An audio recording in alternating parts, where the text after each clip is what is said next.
অনেক দিন থেকেই আমার একটা পাহাড় কেনার শখ, কিন্তু পাহাড় কে বিক্রি করে তা জানি না।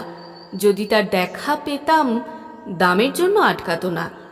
আমার নিজস্ব একটা নদী আছে, সেটা দিয়ে দিতাম পাহাড়টার বদলে।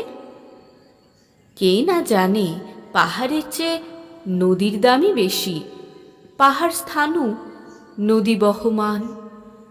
তবুও আমি নদীর বদলে পাহাড়টাই কিনতাম, কারণ আমি ঠকতে চাই। নদীটাও অবশ্য কিনেছিলাম একটা দ্বীপের বদলে। ছোটবেলায় আমার বেশ ছোটোখাটো ছিমছাম একটা দ্বীপ ছিল, সেখানে অসংখ্য প্রজাপতি। শৈশবের দ্বীপটি ছিল আমার বড় প্রিয়।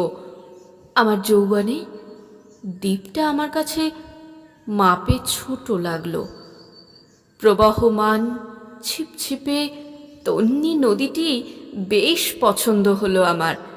বন্ধুরা বলল, ওইটুকু একটা দ্বীপের বিনিময়ে এত বড় একটা নদী পেয়েছিস, খুব জিতেছিস তো মাইরি।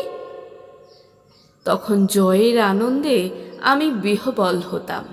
তখন সত্যিই আমি ভালোবাসতাম নদীটিকে।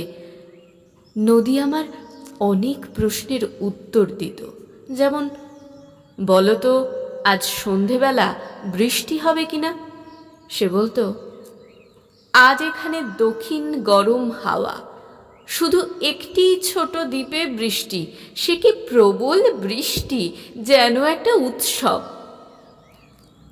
আমি সেই দ্বীপে আর যেতে পারি না। সে জানত, সবাই জানে, শৈশবে আর ফেরা যায় না।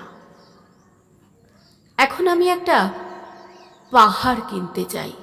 সেই পাহাড়ের পায়ের কাছে থাকবে গহন অরণ্য। আমি সেই অরণ্য পার করে যাব। তারপর শুধু রুক্ষ কঠিন পাহাড়। একেবারে চূড়ায়, মাথার খুব কাছে আকাশ, নিচে বিপুলা পৃথিবী, চরাচরে তীব্র নির্জনতা। আমার কণ্ঠস্বর সেখানে কেউ শুনতে পাবে না।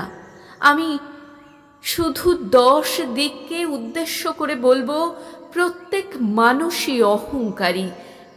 এখানে আমি একা। এখানে আমার কোনো অহংকার নেই। এখানে জয়ী হবার বদলে ক্ষমা চাইতে ভালো লাগে।